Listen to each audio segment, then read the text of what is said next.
So the question is that in the long history of the ritual murder accusation against Jews, there are a lot more terrible incidents than the one I wrote about, which ended up having a happy ending. Nobody got killed. And so why did I decide to write about this story when there are so many more dramatic versions of it? Am I repeating your? So it's a really great question. And so the first answer is because it's a personal story. I was born in Massena, New York. My father was born in Massena, New York. My great grandparents were the first Jewish residents of this town, and so there was a personal connection there, and so that is probably the main thing that made me want to tell the story.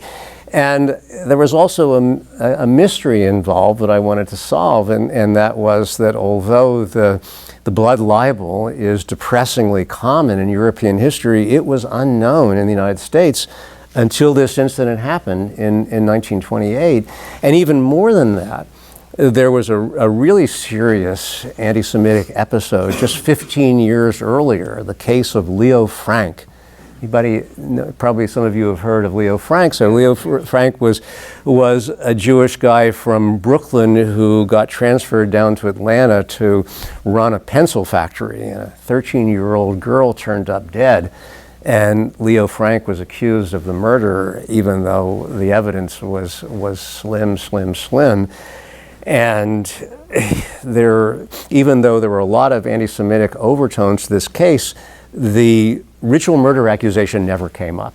And so in Europe, if there was a young woman or a young man who turned up dead and there was any way to blame a Jew, that would have happened. And it didn't happen in this case, but 15 years later in Massena, New York, with a tiny Jewish community, all of a sudden there was a ritual murder accusation.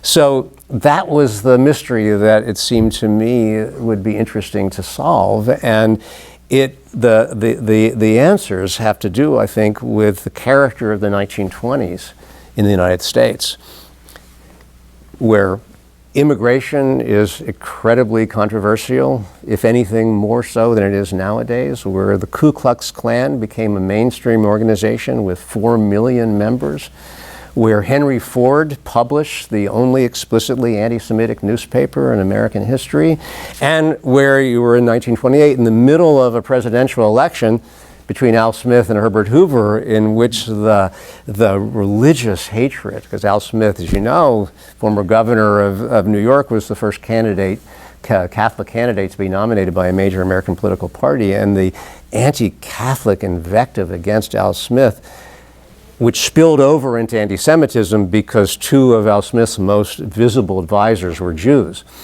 I think all those things came together to produce a kind of perfect storm that created the climate in which this kind of anti-Semitic incident was possible. So that's why I wanted to tell the story.